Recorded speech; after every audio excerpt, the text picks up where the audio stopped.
Hello, my dear Capricorn. Hello. Second half of August, mga my dear Capricorn. This is from August 16 hanggang sa katapusan.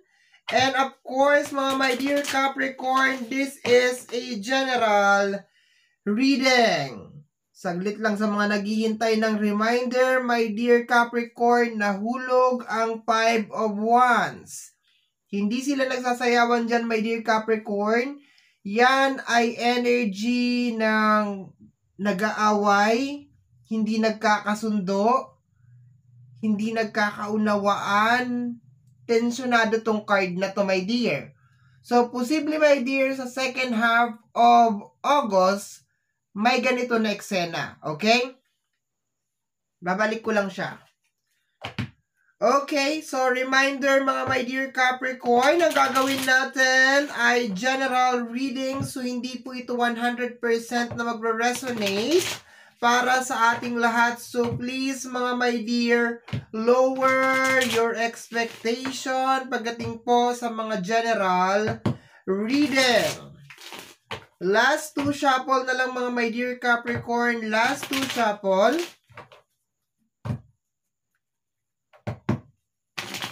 Tapos cut na natin into 3.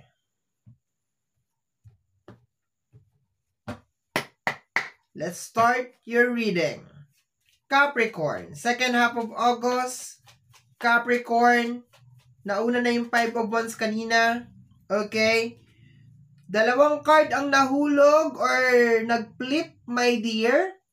Unang card is the Magician. Okay? Magician card connected sa energy ng manifestation. Okay na sana siya, my dear eh.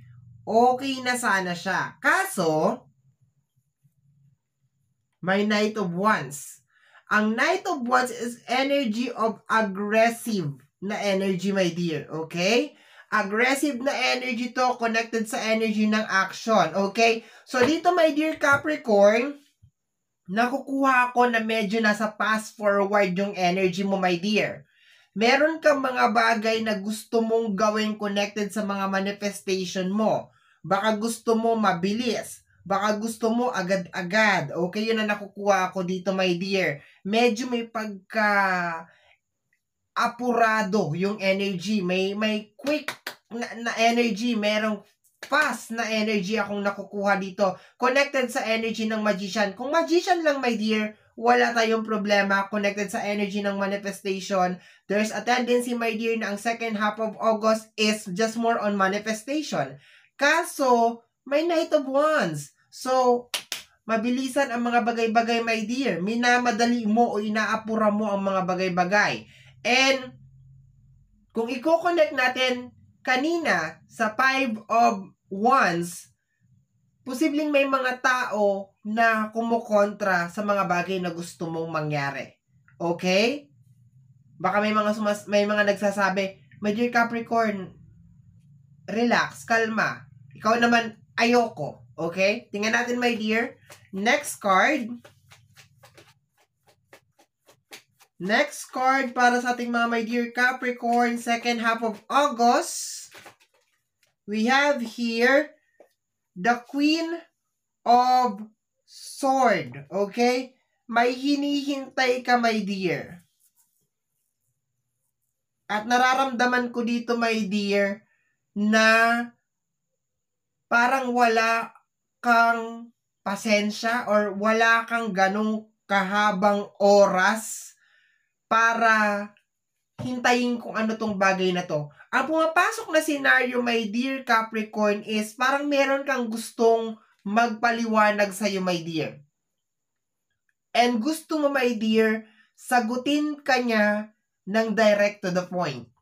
Okay? Wala nang paligoy-ligoy, wala nang etchos-etchos. Sagutin ka niya ng diretso dun sa tanong mo. Okay? Yun ang nakukuha ko diyan sa energy ng Queen of Sword. Yung energy ng maiksing pasensya.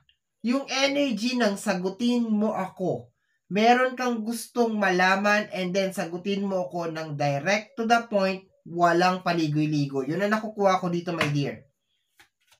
Next, we have here the Page of Wands. Okay. Para makagawa ka na ng desisyon, my dear. Okay? So, ibig sabihin, my dear, hindi ka makagawa ng desisyon sa second half of August. Meron ka mga bagay na gusto mong umpisahan sa energy ng Magician, aggressive na energy, pagiging agresibo sa energy ng Knight of Wands, naghihintay ka ng sagot sa energy ng Queen of Swords, and gusto mo diretsuhan na sagot. Sa energy ng Page of Wands, meron ka talaga ditong uumpisahan, my dear. Pero nakukuha ko, hindi ka makapag-umpisa kasi hinihintay mo yung sagot sa energy ni Queen of Swords. So parang, ang eksena, sasama ka ba o hindi? Parang ganon. So hindi ka makaalis-alis, hindi ka makahakbang-hakbang, my dear, kasi hindi ka makahakbang-hakbang, hindi ka makaalis-alis kasi hinihintay mo yung sagot ng isang energy. Okay? Let's go, my dear.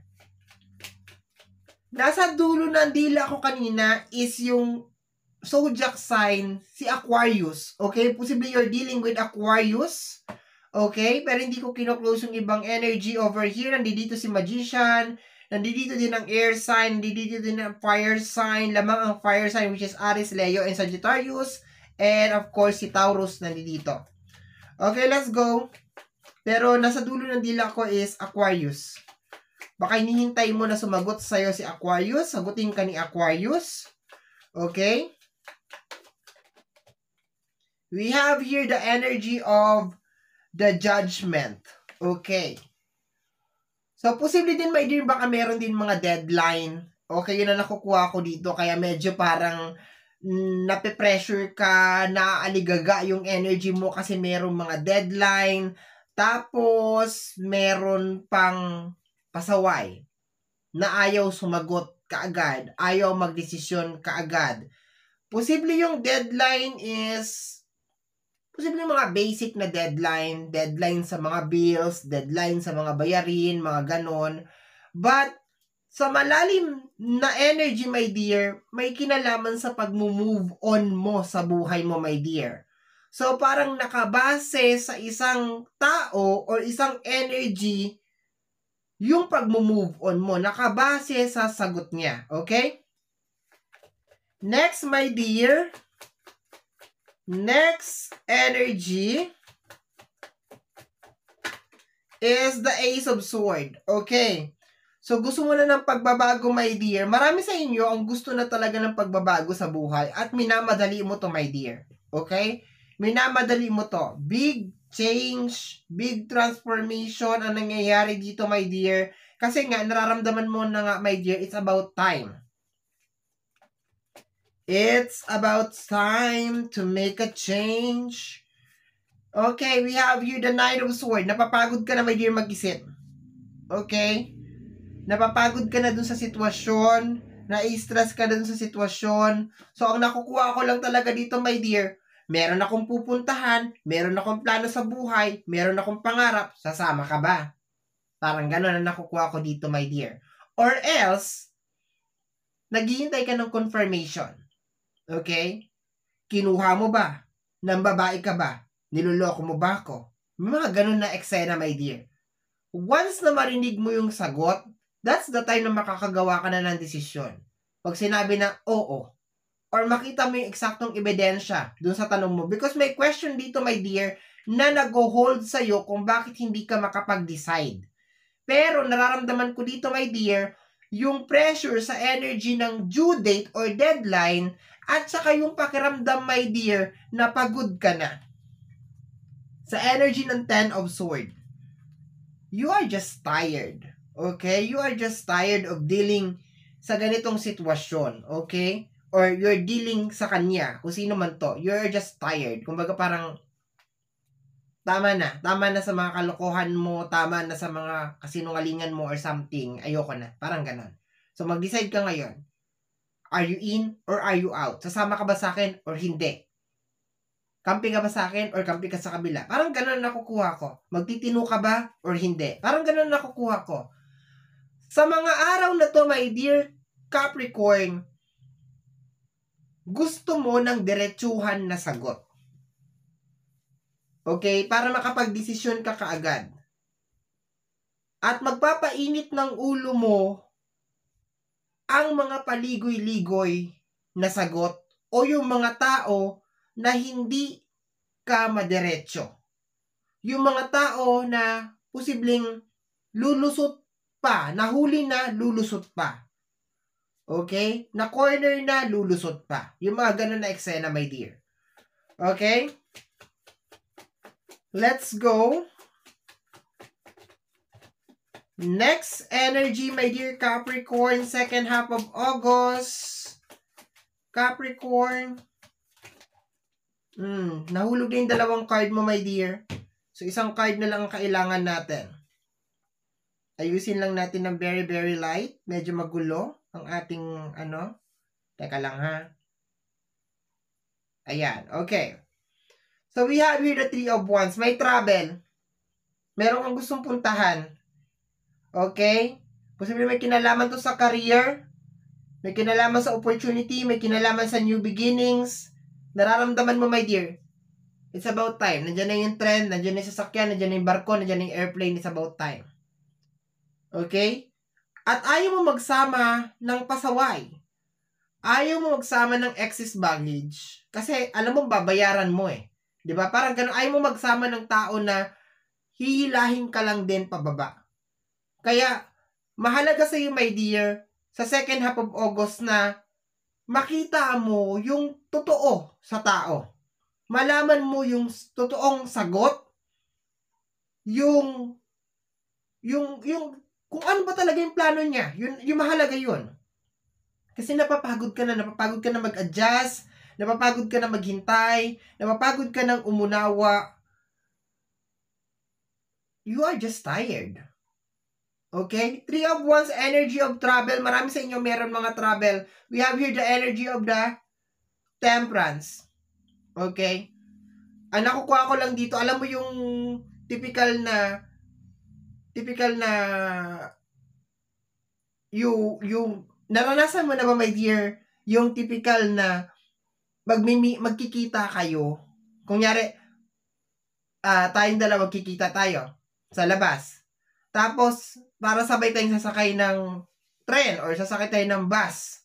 Kunyari, sa Victory Liner ka na, something like that. Tapos, ano ba yan? Nakailang bus na yung umalis papunta doon sa destination natin. Wala pa rin ako. So, nagiinit na yung ulo mo kasi wala pa rin ako. Yun ang nakukuha ko dito na scenario, my dear. Kumbaga, parang pakiramdam mo, nakailang opportunity na yung dumaan, hindi ka nakasakay, hindi mo grinab yung opportunity na yon nang dahil ng kahihintay sa sagot nitong tao na to. Nang kabibigay ng second chance sa tao na to. Yun ang nakukuha ko, my dear. Kaya ang eksena mo, my dear, sa second half of August is more on yung susunod na bus, yung susunod na eroplano, yung susunod na tren, yung susunod na opportunity, dumating ka man o hindi, sasakay ako. Iiwanan kita. Yun ang nakukuha ko dito, my dear. Napapagod ka na. Yun ang nakukuha ko dito, my dear. Okay? Last card tayo, my dear Capricorn. My dear Capricorn, last card. Capricorn, second half of August, mga my dear. Second half of August. Okay, we have here the Wheel of Fortune. Gustong-gusto ko tong card na to. Kasi once na lumabas to, my dear, sa reading, ibig sabihin, you have the chance na ayusin ulit ang buhay mo. Iikot muli, my dear. Iikot ulit ang ruleta ng buhay mo. Kung meron kang mga bagay na parang lumagpas, kagaya na sinasabi ko kanina, nakailang sasakyan na, yung dumaan, umalis, hindi ka makasakay-sakay kasi meron kang hinihintay.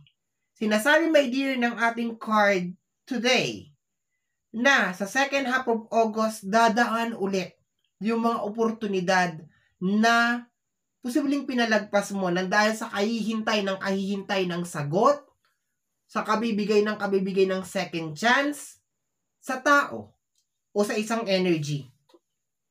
Okay? And sinasabi mo dito, bilisan mo ang pagsagot. Bilisan mo ang pagdating. Kasi pag hindi ka sumagot o hindi ko nagustuhan ang sagot mo, pag hindi ka dumating ng tamang oras, yung susunod na opportunity na darating, sasakay na ako. Iiwanan kita. Okay? Bottom deck of the card is the Page of Pentacles. Maraming eksena na may kinalaman sa usapin ng financial, my dear, ang mag-uumpisa sa second half of August. Medyo complicated lang, my dear, kasi nga, 'di ba, meron kang mga hinihintay, meron kang mga iiwanan, meron mga komplikado na eksena. Posible nga, my dear, na merong mga away, hindi pagkakaunawaan sa second half of August. Kasi parang merong mga tao na hindi naiintindihan yung mga bagay na gusto mong mangyari. And wala ka kasing time na, my dear, para ipaliwanag pa yung sarili mo. Lalo na kung simula't sa pool, ikaw lang yung nag-a-adjust, ikaw lang lahat. Okay? So, my dear, yan ang reading mo para sa yung second half of August. Somehow, my dear, kung nagustuhan mo to, especially kung napadaan ka lang, don't forget to subscribe. Mag-click lamang po ang notification bell para ma-update ka sa aking mga upload. And of course, free to like, free to share, free to comment sa lahat ng ating mga videos. Once again, my name is RJ, also known as Apo J. Maraming salamat po, and until next time, bye-bye! Thank you, my dear.